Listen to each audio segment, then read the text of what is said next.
I think this is the easiest way to beat Bommal. Stop trying to solo it, do it like this.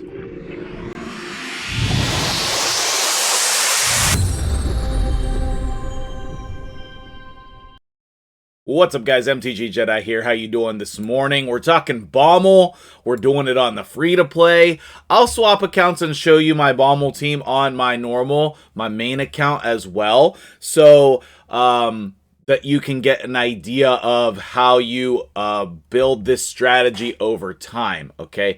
But previous to this morning, I have been stuck on Bommal 10 hard, okay? And then today, I got up in the normal Doom Tower up to stage 90. No, yeah, 90. And I couldn't beat it either, okay? And so I was like, I need to figure out some kind of Bommal strategy, right? I have been thinking about building a Cornelia, because I know that, you know, YST and some other people have, mainly YST, but some other people have built Cornelia strategies in order to basically solo Bommal, okay? I know Hell Hades used her on his free-to-play in order to get Bommal done, but in all actuality, I just don't want to build her. I have way more champions that I want to build, and I don't want to build her. I have so many other things I want to do. So I was trying to figure out a way that with my champions, we could beat Bommal, and I was able to figure it out. And so I'm going to share that with you, because this is a strategy that you can use with any roster almost, okay? And that is a really powerful thing. Now, I'm not going to say that you can take this lightly for Bommal, what is it, 50 and 90 or 40 and 90, whatever on the hard side, the two harder bosses. But obviously this is going to work for hard 10. And then if your gear and your roster is good enough, then it can work up at the top of the tower as well, okay? So, yes, this strategy is viable for all instances of Bommal, so let's jump into it, okay? The first thing that you're going to want to do is think about resistance, okay?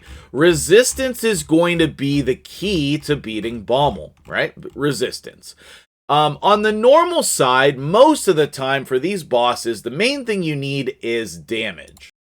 But some of the bosses require not just damage, they also require some specific abilities, okay? And for Bommal, my recommendation is resistance, okay? Now, this is a Vogoth strategy, alright? This is a Vogoth plus a Resistance Reviver strategy.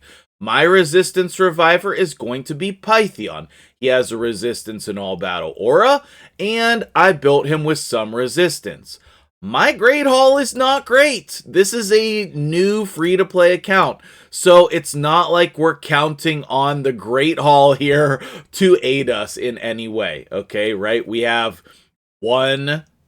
two level 2 resistance on Pythion. Okay, so we're not getting much from Pythion from the Great Hall, right?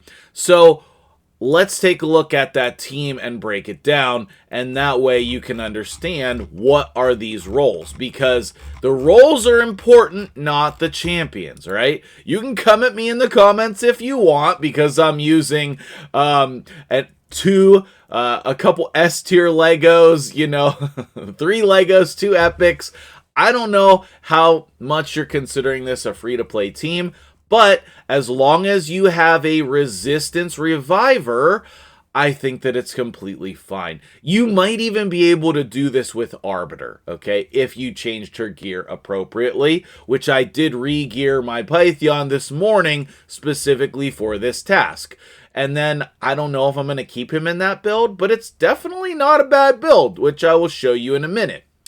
The next thing you're going to want is somebody for decreased defense, weaken, hopefully another debuff. Rio does this really well if you have her, but no, she's not necessary. The point of this slot is to put debuffs on the Dreadhorn and then let them die. It does not matter if they live, okay? It does not matter if they live because you have a Reviver. I do like Godseeker in this team. She provides healing and another revive.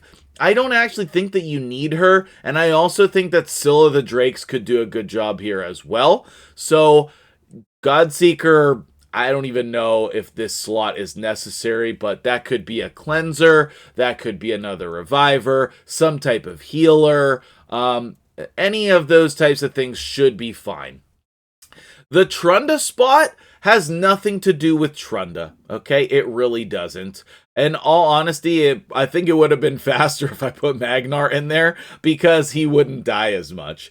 But you need somebody to help you clear the waves. You need somebody to try to do damage. I think Rhonda's a good choice as well. I just used Trunda because that was the first thing I tried, okay? And then Vogoth is really important here. He is, okay? And so the reason why Vogoth is important is because he helps you survive those Dread Bombs. He does, okay? Now, when you have your resistance tank probably in the lead, because somebody with a resistance aura is really going to help you here. You don't need that much resistance, but still, it was kind of hard for me to get the resistance without this aura. So somebody with a resistance aura is really going to help you, okay? Last but not least, this strategy is exactly the same strategy I use on my main account, okay? The difference is the champions, the gear, and you want a decrease accuracy champion. If you have a decrease accuracy champion, that could go in this Godseeker spot, okay? Tatura and Whirlum Frostking are the best decrease accuracy champions, but there are plenty of other ones that you can use. You just don't really want somebody that puts a bunch of buffs on your team, okay? One of the big things you want to do when you're fighting Bommal with any team, when you get to the boss, you don't want to put buffs up. If you have buffs on your team, which you shouldn't have a lot of them, don't do them right away because Bommal's going to strip them, okay? So if we take a look at the stats here, you can see I only have 255 resistance. And that is definitely not a lot, okay? Now we're adding another 60 from his aura, so he's going to have, over 300 resistance, but not the 355 or whatever that's recommended on Hell Hades' site. I don't meet those requirements, but it still was fine for me. Godseeker's stats are unimportant in every way. Rio, I like running over 200 speed. We definitely are a little light on... No, we're fine on accuracy. You don't need that much accuracy to land debuffs on him. Trunda, her stats don't matter, but she's ridiculously slow, okay? And then Vogoth, his stats do matter, but for Vogoth, it's going to be the gear sets more than anything. You can see his stats are not great, and I'm going to show you the gear and why it's important. All right, so let me show you in the builds. Actually, let me do something. Not enough silver keys. Here's a little trick for you. Anytime you want your team together to look at their gear, you come into a Doom Tower stage and then you exit. Okay? And then what that's going to do is that is going to put all of your champions under recently used. I think that's one of the only game modes that you can do that in, for maybe the only one where you can do it for free. Because in Hydra, it doesn't put them at the top under recently used, okay? So, Pythion, you can see here, he has a level 5 resistance in resistance, which is pretty nice, I will admit. But it's not even leveled up all the way. It's level 13. And that's because I have no silver. Look, 300,000 silver. I never have silver on the free-to-play. It's terrible. Like, honestly, I think if I could just buy something on the free-to-play, it would be silver. So hard to get silver on the free-to-play account. So hard. You never have enough energy to just dump a bunch of energy. I don't know. Maybe I'll go in on this spider tournament and sell a bunch of accessories. We'll see. But you can see here, I have a resistance set, I have an immortal set, and I have a resilience set. I love resilience. It gets such a bad rep. But man, so helpful. So helpful. Okay? Nothing crazy here. Nothing crazy. Right? Let's look real quick. We have some attack-based sets on Trunda. We have some perception and speed on Rio. And we have accuracy and some broken sets on Godseeker. The most important thing about this build is deflection, okay?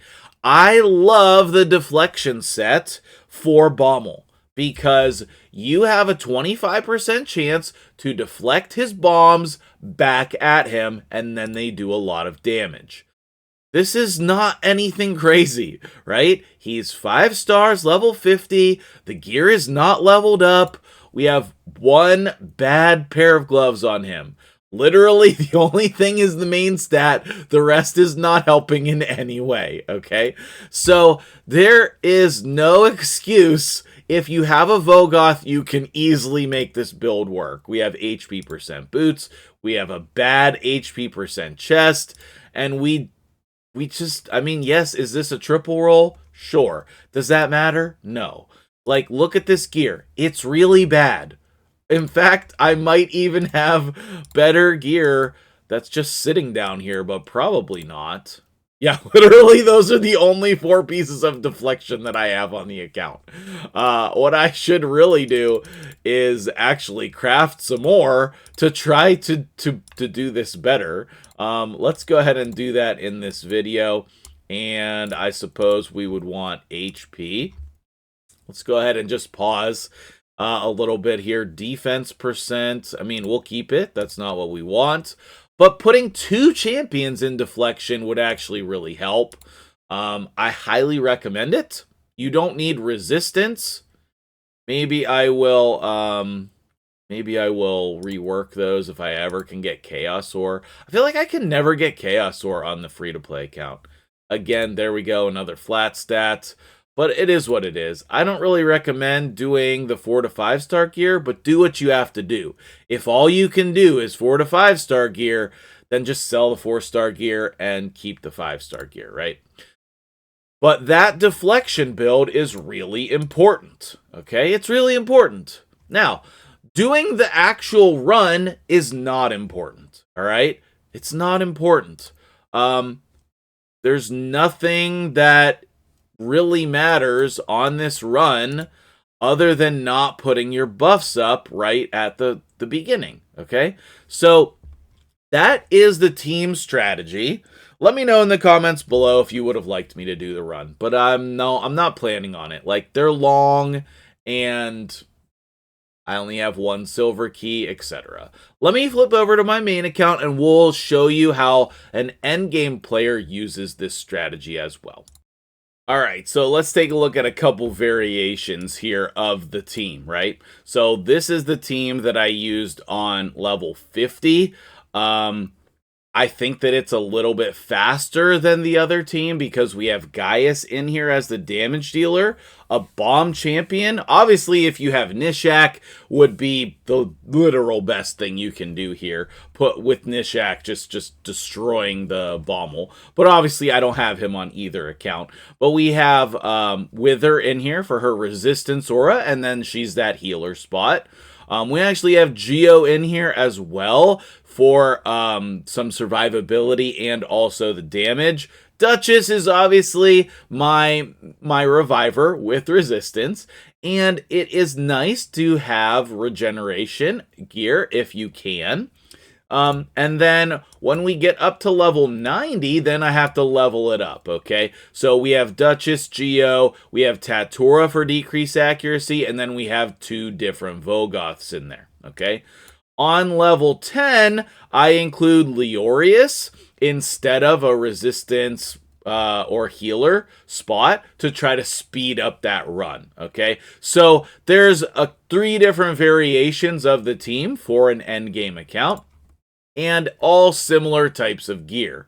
I suppose you would want to see the stats for this level 90 team.